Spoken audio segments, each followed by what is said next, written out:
오늘 설교 제목을 한번 잘 보시기 바라고요. 날마다 수건은 벗겨져요 라고 하는 제목입니다. 그렇다면 이전 수건을 계속 벗어 제끼는 일이 벌어질 텐데요. 이 말은 처음 것보다도 날마다 나중 것이 새로워지면서 우리에게 다가온다는 거예요. 우리는 미래가 현실로 다가옵니다.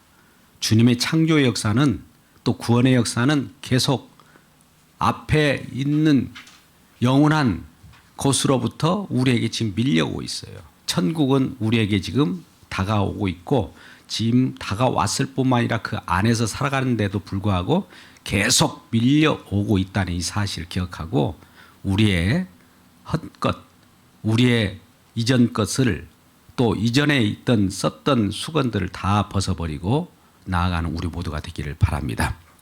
사도 바울도 그 전에 있었던 신앙들이 예수님이 직접 찾아오심으로 말미암아 눈이 멀었고 눈 속에 있는 또 눈꺼풀, 눈 비닐이 날마다 벗겨지는 그런 일 경험했습니다. 우리도 우리 눈이 보는 시야에 따라서 어떻게 세상을 바라보느냐에는 우리 주님께서 믿음의 안경을 날마다 새롭게 그것은 고정된 것이 아니라 새롭게 지금도 일하신 그분이 믿음을 계속 주셔서 그 믿음으로 살아가게 하고 그 믿음이 새로워지기를 원하는 겁니다. 그러면 이전에 내가 어제까지 믿었던 것들도 헌 것이 되고 옛 것이 되고 새로운 믿음으로 다시 씌워지는 그 가운데 주님의 창조와 구원에 우리 주님께서 지금 일하고 계시는 그 일이 우리에게 덮쳐서 우리도 주님과 더불어서 통치 속에 살아간다는 것을 경험하게 되는 것입니다. 오늘 출애굽기 34장은 특별히 모세가 이전에 시내산에 올라가서 여호와 하나님께 십계명을 받았지 않습니까? 그것을 받고 내려왔을 때에 이스라엘 백성들이 하는 일이란 무엇이었습니까? 모세가 보이지 않는 거로 이제 모세는 어디로 사라졌고 우리가 섬길 신을 만들자 해서 금 신상을 만들지 않았습니까? 금송아지를 만들고 나서 그것이 여호와 하나님이다. 이것이 여호와라 라며 섬겼을 때 시내산에서 내려온 모세는 그 엄청난 일을 벌이게 되죠. 가지고 내려왔던 십계명 돌판을 깨뜨려 버립니다. 그 깨뜨린 것은 모세의 분노함이 아니에요. 모세가 그것을 깨뜨리지 않았다면 첫 번째 계명은 너희는 나의 다른 신을 너희에게 두지 말지어다 라고 하는 그 계명에 의해서 이스라엘 백성들이 하는 그 일을 보면 여호와 그 금송아지를 만들어 섬기는 그것이 바로 직결로 심판이 되기 때문에 깨뜨릴 수밖에 없어요. 그대로 비치면 다 죽게 되는 겁니다. 그래서 깨뜨려져서 몸소 돌판이 깨져지는 그 관계로 여호와를 섬긴다고 하는 그들이 다시 살아나게 되는 것입니다. 이제 그 이후로 여호와 하나님께서는 모세를 다시 불러드립니다. 시내산으로 다시 올라오게 해서 돌판 두 것을 깎아서 올라오게 하죠. 처음에는 여호와 하나님께서 돌판을 다 만들어서 다 기록해 주셨는데 두 번째 돌판은 이 모세가 깨뜨린 거로 모세들어 네가 깨뜨린 돌판을 다시 가지고 올라오라는 거예요. 다시 만들어서 올라오라는 거예요. 다시 가지고 올라왔을 때 여호와 하나님께서 그 돌판에 다시 한번 십계명을 다시 새겨 주시는 겁니다. 기록하여 주셨죠. 그것을 가지고 여호와 하나님 앞에서 말씀하고 난 다음에 기록된 그 말씀의 계명을 다 또 기록할 것은 기록해서 내려오는 모세의 모습을 보니 어떤 모습이라고 보여집니까? 29절에 나와 있습니다. 모세가 이제 두 돌판을 가지고 내려온 모습입니다. 같이 읽겠습니다. 시작. 모세가 그 증거의 두 판을 모세의 손에 들고 시내산에서 내려오니 그 산에서 내려올 때에 모세는 자기가 여호와와 말하였으므로 말미암아 얼굴 피부에 광채가 나니 스스로는 깨닫지 못하더라. 지금 모세의 얼굴이 어쨌다고요? 모세 피부에 광채가 났다는 거예요. 왜 광채가 났을까요? 왜 광채가 났냐요? 그 중반절 하반절 모세는 자기가 여호와와 말씀하였으므로 말미암아, 하나님과 말씀하였으므로 말미암아, 하나님의 말씀을 들었으므로 말미암아 모세는 얼굴에 광채가 난 거예요. 오늘날도 우리가 광채가 나기를 원하십니까? 그러면 하나님의 말씀을 들으십시오. 하나님의 말씀을 읽으십시오. 하나님의 말씀을 가까이 하십시오. 그러면 우리 마음 가운데 우리 피부도 또 우리 마음의 거울이 광채가 나게 되어 있습니다. 이 부분은 구약에는 모세의 얼굴의 피부의 광채로 표현했습니다만 저와 여러분이 겉사람은 날로 후패하는 과정 속에 있기 때문에 겉사람으로 후패하는 이 피부의 광채보다도 내 안에 있는 속사람의 광채가 빛나게 될 것입니다. 이렇게 바뀌는 신약의 시대를 살고 있어요. 구약에서는 그것을 누구에게도 쉽게 보여주기 위하여 모형적으로 모세의 광채가 빛나는 모습을 통해서 하나님 말씀을 가까이 하는 자들에게는 이와 같이 피부와 그 삶 모든 전체가 빛나는 삶을 산다는 것을 표현하고 있습니다. 그런데 모세 자신은 어떻게 느껴져요? 그렇게 하나님 말씀을 받고 내려오고 하나님과 말씀을 나누고 내려올 때 자기 자신은 피부의 광채가 나타나는 것을 알고 있어요? 모르고 있습니까? 예. 하반절 보니까 얼굴에 피부가 광채가 나나 깨닫지 못하였더라. 자기 자신은 모르는 거예요. 우리도 그러잖아요. 하나님과 가까이 하고 기도 많이 하고 주님과 섬김 속에서 말씀을 가까이 하는 사람들은 자기 자신은 모르나 다른 사람이 미리 알아요. 저 사람 속사람이 강건하고 저 사람은 어떤 성품을 가지고 있으며 어떤 인격을 가진 자인 것을 알게 되는 겁니다.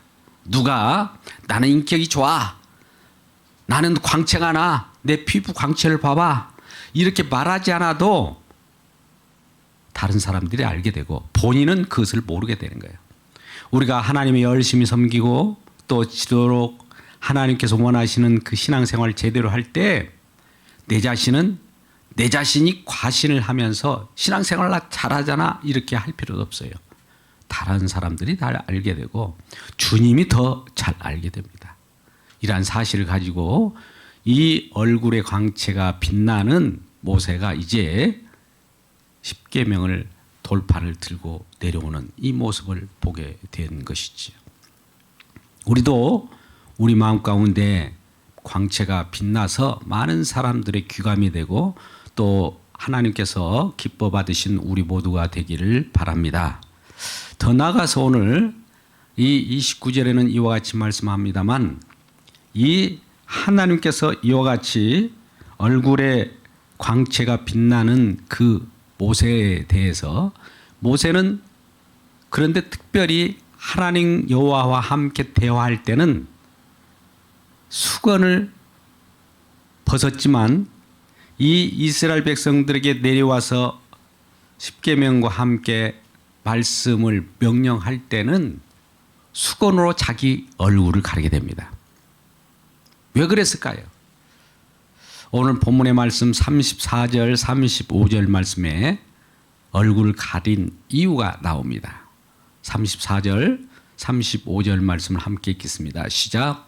그러나 모세가 여호와 앞에 들어가서 함께 일할 때는 말할 때는 나오기까지 수건을 벗고 있다가 나와서는 그 명령하신 일을 이스라엘 자손에게 전하며 이스라엘 자손이 모세의 얼굴 광채를 봄으로 말미암아 모세가 여호와께 말하려 들어가기까지 다시 수건으로 자기 얼굴을 가렸더라.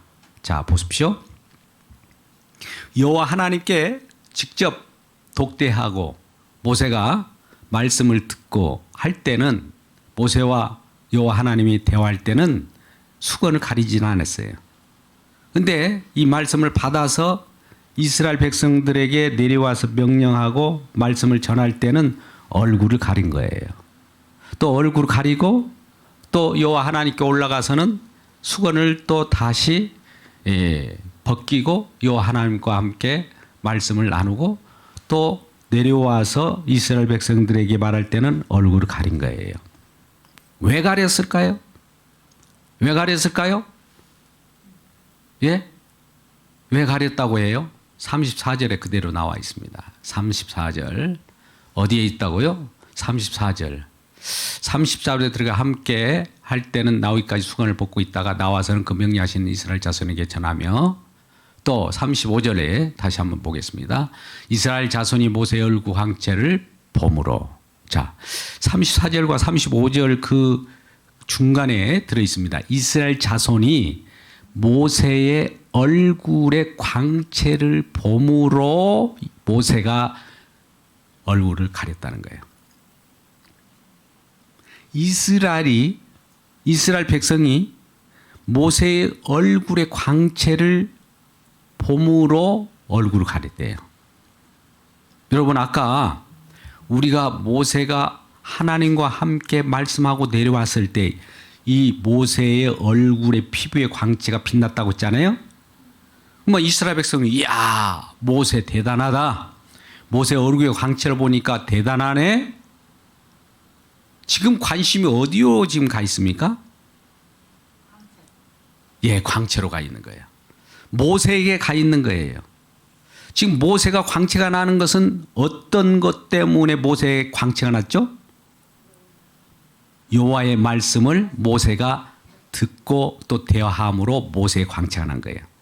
광채가 난다는 것은 그 전에 말씀이 비쳤다는 거죠. 여러분, 말씀이 해라면 달은 그것을 반사하는 빛이에요. 지금 모세는 달과 같은 거예요.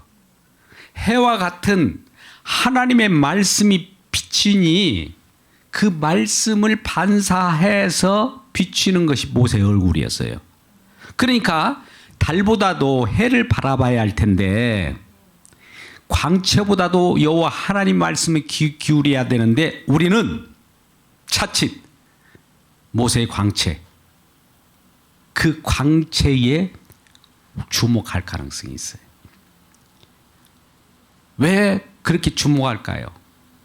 우리가 연약해서 그래요. 보이지 않는 하나님 말씀보다도 보이는 그 광채가 더 확실하게 보이거든요. 우리 육신적인 눈으로는. 그죠? 영적인 눈으로는 어떤 것이 더 밝게 보일까요? 모세의 광채, 모세의 피부의 광채보다도 여호와 하나님의 말씀이 더 밝게 보이는 것이 영적으로 보는 거예요. 우리 영적으로 눈이 뜨기를 주님의 이름으로 축복합니다. 육적인 눈은 기적, 표적을 쫓아가요. 그런데 영적인 눈은 기적, 표적을 통해서 역사하시는 하나님 자신을 주목하게 하는 거예요. 그래서 이 모세가 보니 이스라엘 백성들이 여호와 말씀에 십계명에 관심을 갖는 것이 아니라 하나님이 주신 말씀에 관심을 갖는 것이 아니라 모세가 얼굴이 활짝 빛나니까 거기에만 관심을 갖고 있는 거예요. 관심이라고 하는 것, 주목이라고 하는 것이 지금 다른 데로 지금 초점이 맞춰져 있는 것이죠. 그러니 이 모세가 이러한 내 얼굴 보지 마! 라고 하면서 수건으로 탁 가리는 거예요. 그리고 나서 이 여호와 하나님께 가서는 수건을 또 다시 벗어서 여호와 하나님과 말씀을 나누고 또 말씀을 받아가지고 내려올 때 이스라엘 백성들이 하나님 말씀에 관심을 갖지 않고 모세의 얼굴에 관심을 갖는 거로 얼굴을 착 가리고 말해요. 탁 가리고 말할 때 얼굴에 광채에 관심을 갖지 말고 여러분이요 관심을 가져야 할 것은 지금 내가 말하는 여호와 하나님의 말씀에 관심을 가지십시오 라고 하는 뜻이에요. 오늘날도 우리는 주님을 믿을 때 어떤 기적, 표적이 일어날 거예요. 사람들은 거기에 웅웅거리고 거기에 관심을 갖게 됩니다. 근데 그것은 육신적인 관심이에요. 진정으로 하나님 믿는 자는 영적인 관심이기 때문에 그것을 발발하게 하고 그렇게 이끌어가는 통치하시는 주님의 말씀에 귀 기울이다 이거예요. 우리가 누가복음 5장에도 잘 알다시피 베드로가 고기를 잡습니다. 하나님께서 뭐라고 말씀합니까? 깊은 곳에 가서 그물 내려 고기를 잡으라. 이 말씀에 의지하여 고기를 잡으니 힘이 많았다고 그랬어요. 힘이 많은 고기가 잡혔어요. 많은 사람이 웅성거리고 이야 대단하다. 엄청난 만선의 기쁨을 가지고 그 고기를 잡은 그 수요가 너무 많았기 때문에 배가 침몰할 지경이에요. 근데 그 기적만을 바라보고 쫓을 때 베드로는 갑자기 여호와 하나님 우리 주님께서 어떻게 보게 합니까? 그 기적보다도 주님을 보게 하는 거예요. 예수님을 보게 하는 거예요.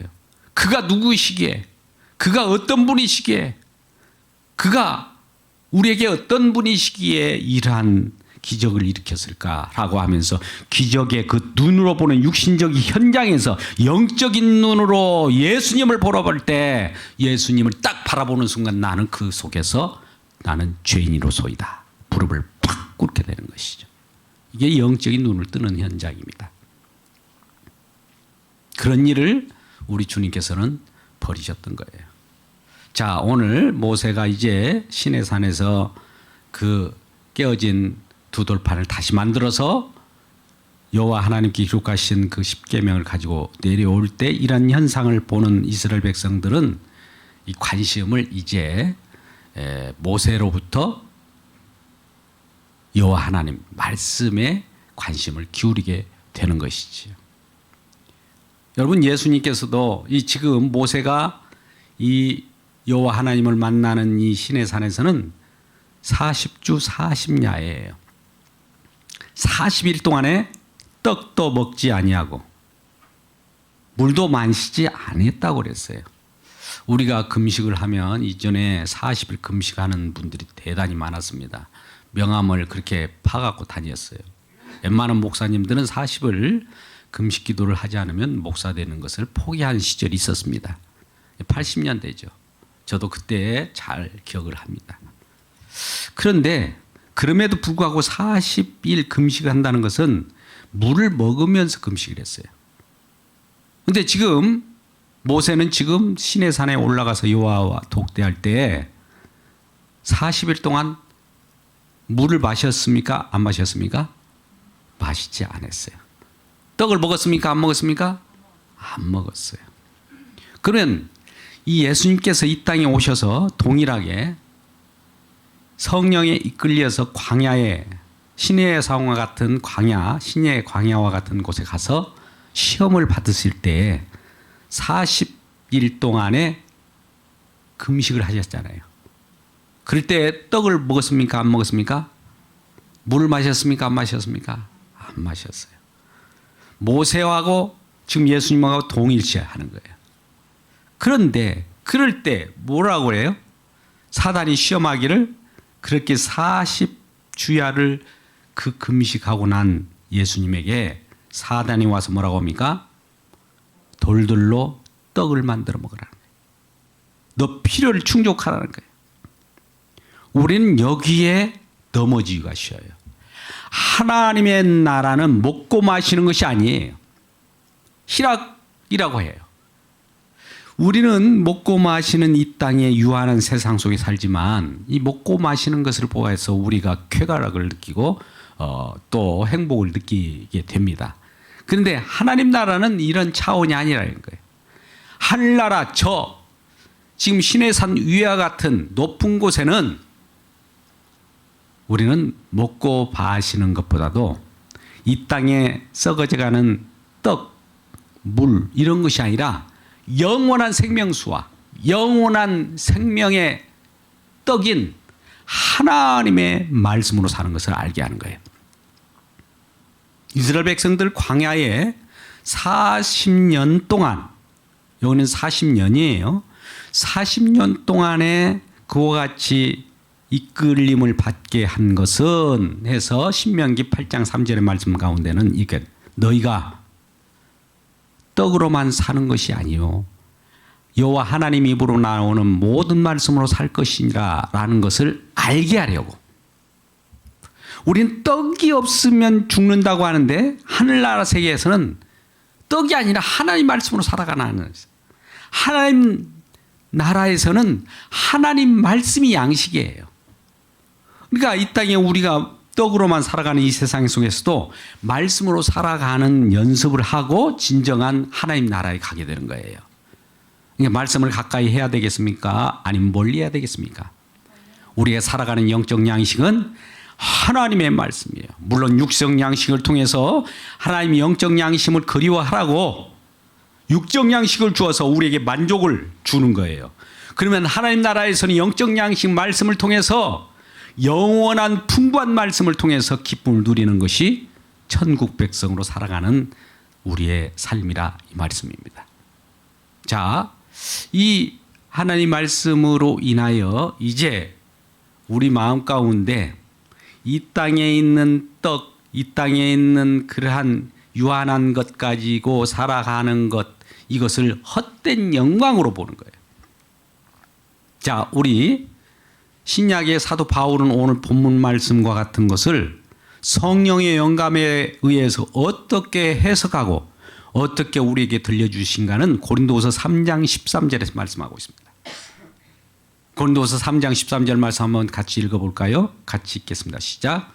우리는 모세가 이스라엘 자손들에게 장차 없어질 것의 결국을 주목하지 못하게 하려고 수건을 그 얼굴에 쓴 것 같이 아니하노라. 여러분, 이 말씀이 뭐냐면 장차 없어질 영광. 자, 우리는 아까 모세가 시내산에서 내려올 때 이스라엘 백성들이 하나님 말씀보다는 그 모세의 얼굴의 광채에 집중했다고 했잖아요. 이 얼굴은 장차 없어질 영광이라는 거예요. 육신으로 보는 것은 장차 없어질 거예요. 지금 모세 얼굴의 광채는 장차 없어질 영광이라 이거예요. 그것이 계속 유지된다면 우리는 그것을 바라보고 그것을 추구하며 살아갑니다. 우리 이 세상 속에 육신적인 어떤 기적이 있다 할지라도 이 기적은 계속 지속되는 것이 아니라 없어질 영광이라는 거예요. 근데 많은 사람들이 없어질 영광, 이것은 장차 헛된 영광입니다. 근데 우리는 어떤 영광을 추구해야 될까요? 하나님 말씀 그 자체인데 말씀의 영광은 어떤 것일까요? 고린도서 4장 18절에 같은 사도 바울이 하늘과 이 땅을 또 모세의 오늘 본문 말씀을 해석해 놓은 내용이 나와요. 4장 18절 한번 같이 읽어봐요. 시작. 우리가 주목하는 것은 보이는 것이 아니요 보이지 않는 것이니. 자, 여기서 보세요. 보이는 것은 아까 모세의 피부의 광채였어요. 이건 보이는 거잖아요. 근데 우리가 주목해야 할 것은 진정 믿음을 가지고 예수를 믿는 저와 여러분은 주목해야 할 것이 뭐라고요? 보이는 것이 아니요. 보이는 것이 뭐예요? 모세의 얼굴 광채와 같은 것이 아니요. 보이지 않는 것이니. 보이는 여호와의 광채, 모세의 광채와 같은 것은 잠깐이요. 보이지 않는 것은 영원함이라. 영원한 것이 뭘까요? 말씀. 여호와와 함께 말씀한 그 말씀의 내용이에요. 이란 영의 눈이 뜨여서 영원함을 보시기를 바랍니다. 육신의 눈으로 잠깐 번쩍이는 거, 육감 있는 사람들은 기적을 많이 쫓아요. 영감 있는 사람은 하나님의 말씀을 쫓게 되어 있습니다. 이 차원이 달라요. 그렇다면 이러한 영광을 우리가 추구할 때 하늘 영광 사모하여 주님 가신 길을 가야 될 거 아니겠습니까? 우리 찬송에 그와 같은 내용들이 나오는데요. 우리는 이 땅의 영광이 아니라 하늘 영광, 말씀의 영광. 주님께서는 이러한 내용을 변화산 사건을 통해서도 말씀하셨어요. 변화산 사건이 마태복음 17장에도 나오고 누가복음에 나옵니다만 변화산 사건 속에서 나타나는 영광이 무엇이었어요? 누구가 함께 대화를 나눕니까? 예수님이 누구와 모세와 엘리야와 함께 정말 하늘 영광을 보게 되는 거예요. 그럼 베드로가 이 모습을 보고는 이야, 초막 셋을 짓고 하나는 주님을 위하여, 하나는 모세를 위하여, 하나는 엘리야를 위하여 지어드리겠습니다라고 하면서 이곳이 좋사오니 해요. 그런데 그 영광은 장차 나타날 영광이에요. 그럴 때 이 마태복음에서는 변화상의 영광이라고 표현할 때 그 영광인데, 이 누가복음에서는 이 영광 변화사 상권을 별세라고 합니다. 별세. 여러분, 별세가 뭐예요? 세상과 단절이에요. 별세 신앙을 우리가 아십니까? 그 별세가 영광이라는 거예요. 그래서 이 하늘 영광을 보여주며 변화사 사건을 경험한 변형된 하나님의 영광, 변형된 그 예수님의 얼굴, 모세의 얼굴, 또 엘리야의 얼굴을 보았던 베드로에게 이것을 내가 장차 십자가에 죽고 부활할 때까지 이것을 입 다물어라 라고 이걸 경계를 해요. 그때까지는 알아서는 안 된다는 거예요. 왜요? 하늘 영광은 십자가에 죽고 부활할 때에서야 우리에게 주어지는 거예요. 그 전에서는 다 숨겨진 거예요. 이스라엘 백성들이 그걸 알 수가 있나요? 그것을 알 수 있는 방법은 뭐예요? 예수님께서 십자가에 못 박고 부활하신 다음에 성령을 우리에게 주심으로 진정한 영광을 보게 됩니다. 그 영광이 뭡니까? 별세의 영광이에요.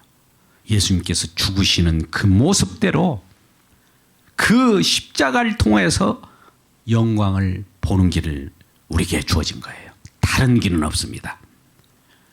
지금 모세의 피부의 광채가 우육신으로 보아서 빛나는 것처럼 그 영광을 본다고 해서 우리가 구원받는 것이 아니에요. 진정한 영광, 영적인 영광, 우리에게 생명을 주는 구원의 영광은 지금 별세로 나아가는 십자가와 부활을 통하여서만 우리에게 주어지겠다는 거예요. 그 외에는 다 헛된 영광이라는 거예요. 사도 바울이 그렇게 강력하게 주장합니다. 고린도서 4장 3절 4절 말씀 보겠습니다. 고린도서 4장 3절 말씀 같이 읽겠습니다. 시작. 만일 우리의 복음이 가리웠으면 말하는 망하는 자들에게 가리워진 것이라. 그 중에 이 세상에 신이 믿지 아니하는 자들의 마음을 혼미하게 하여 그리스도의 영광의 복음의 광채가 비치지 못하게 함이니 그리스도는 하나님의 형상이라. 자, 모세의 피부의 광채는 육신적인 광채예요. 육신적인 영광이에요. 진정한 영적인 영광은 누구냐? 예수 그리스도 자신이에요. 예수 그리스도의 복음의 자신이에요. 복음의 내용은 십자가를 통한 부활이에요. 십자가와 부활의 그 영광을 못 보게 하는 그러한 일이 있다면 망하는 자들이라 이거예요. 육신의 영광, 모세의 피부의 광채를 봄으로 예수 그리스도의 광채를 못 보면 여기에 집중한 거로 저것을 못 보는 거예요. 누가 그렇게 하느냐? 사단 마귀가 육신에 집착하게 하고 떡에 집착하게 해서 하늘 양식인 말씀에 집중하지 못하게 하는 거예요. 그러면 이 영광이 우리들에게는 어떻게 나타났을까요? 이 모습은 요한복음 1장 14절 말씀입니다. 요한복음 1장 14절 말씀 한번 같이 볼까요? 잘 아는 말씀입니다. 같이 읽겠습니다. 시작. 말씀이 육신이 되어 우리 가운데 거하심에 우리가 그의 영광을 보니 아버지 독생자의 영광이요 은혜와 진리가 충만한 자. 아버지 독생자의 영광이 누굴까요? 예수 그리스도의 영광이에요. 예수님의 영광이지 모세 광채, 모세 얼굴의 영광이 아니라 이거예요. 예수님의 영광은 어디로 나타납니까? 말씀이 육신, 말씀 자체가 이제 육신이 되었어요. 육신이 되어서 그대로 있습니까? 그 인격으로 그대로 머물러 있습니까? 예수 그리스도의 인격은 사역으로 나타납니다. 사역이 무엇입니까? 십자가의 죽으심이에요. 또 부활하심이에요. 승천하심이에요. 그래서 성령을 보내셔요. 이 사역으로 나타난 곳이 영광이라는 거예요. 우리가 주님의 영광을 보기를 원하십니까? 그렇다면 예수 그리스도의 십자가의 길을 따라가면 그곳에서 주님의 영광이 나타납니다. 십자가를 통한 영광이에요. 어시 고린도후서 3장 18절을 보겠습니다. 고린도후서 3장 18절 말씀. 같이 읽음으로써 우리가 어떻게 영광이 나타나 있고 어떻게 영광을 봐야 할 것인가를 우리가 볼 수 있습니다. 같이 읽겠습니다. 시작. 우리가 다 수건을 벗은 얼굴로, 이제 수건을 벗어야죠. 이제 수건을 이전에 모세 광채만 보니까 가렸는데 이 모세 광채가 이제 사라졌어요. 그러므로 이제 우리가 수건을 이제 벗어서 진정한 영광을 보게 될 텐데, 다시 읽어봐요. 시작. 우리가 다 수건을 벗은 얼굴로 거울을 보는 것 같이 주의 영광을 보매 그와 같은 형상으로 변화하여 영광에서 영광에 이르니 곧 주의 영으로 말미암음이라. 영광에서 영광으로, 예수에서 예수로, 예수님께서 하신 일로 말미암아 그 영광이 우리에게 주어진다는 거예요. 오늘 이러한 말씀을 들을 때 우리 속에 있는 주님의 영광이 내 마음 가운데 들어왔어요. 모세의 그 영광은 육신적인 거예요. 의문의 것이에요. 법으로 주어진 것인데 우리 속에 들어오는 것은 영이에요. 영이 있는 곳에는 자유함이 있다라고 말씀합니다. 주의 영이 계신 곳에는 자유함이 있기 때문에 자유함이 있는 곳에는 우리 주님의 영광이 드러나는 거예요. 우리가 예수 그리스도를 믿고 이제 자유로 살아가지 않습니까? 그 자유라고 하는 것은 우리가 종되었던 곳에서부터 풀려난 거예요. 내일 모레가 우리가 3.1절이지만 정말 일제 강점기 속에서 억압받고 그 속에서 쇠사슬처럼 묶여 살았던 것으로 벗어나는 그 자유의 영광. 이 자유를 누가 주셨습니까? 우리 저절로 자유입니까? 누군가의 희생함으로 말미암아 그 희생 속에서 우리가 풀려날 수 있는, 희생을 통해서 우리를 가뒀던 사단 마귀 어둠의 세력을, 우리를 꼼짝 못하게 가로막고 우리를 얽매였던 그 사단의 머리를 박살낸 장소를 통해서, 박살냈던 그것을 통해서 우리에게 주어진 영광이라는 거예요. 그래서 이러한 영광이 우리에게 나타날 때 우리에게는 자유함이 있고 우리에게는 큰 기쁨이 우리에게 주어졌다는 이 사실을 기억하고 우리 모두가 감사하는 생활 되시기를 주님의 이름으로 축복합니다. 기도하겠습니다. 아버지 하나님, 우리 주님께서 주시는